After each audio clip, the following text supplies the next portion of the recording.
করে, কিন্তু যেই ঘটনাগুলো ভাইরাল হয় না সেই ঘটনার মধ্যে প্রশাসনের কোনো অ্যাক্টিভিটি আমরা দেখছি না। আমরা আমাদের সচেতন মহল থেকে আমরা স্পষ্টভাবে জানিয়ে দিতে চাই, সাংবাদিক ভাইদের মাধ্যমে প্রশাসনকে জানিয়ে দিতে চাই যে আপনারা কার চাটুকারিতা করেন, আপনারা আপনারা আপনারা কার চাটুকারিতা করেন।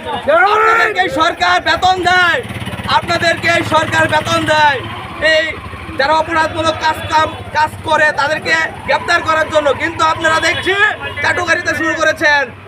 আপনারা দেখতে পান নাই, গত কোনো পদক্ষেপ দেখছি না। প্রশাসনের কাছে আমাদের স্পষ্ট বার্তা, সন্ত্রাসীদের বিরুদ্ধে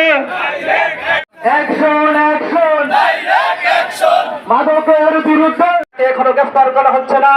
সেটা আজকে বাংলাদেশের ভাষায় এটাই জানান দিতে চাই যে বিলম্বে 24 ঘন্টার মধ্যে নুরুল ইসলামকে গ্রেফতার করতে।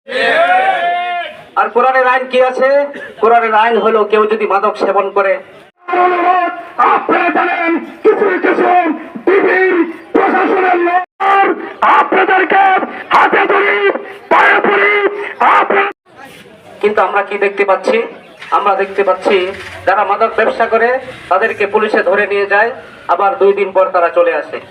আমি বলতে চাই রবিবার দিন এসে বলে গেছে যে আমরা নুরুলকে গ্রেপ্তার করছি, এই যে দেখেন আমাদেরকে ভিডিও দেখাইছে বা মোবাইলে ফেসবুকে মোবাইলে ছবি দেখাইছে, কিন্তু পরবর্তী টাইমে আমরা কোর্ট থেকে একটা আনছি আর কি। আমরা ওই আপনার গ্রেপ্তার না করে আমি তো আগে পরে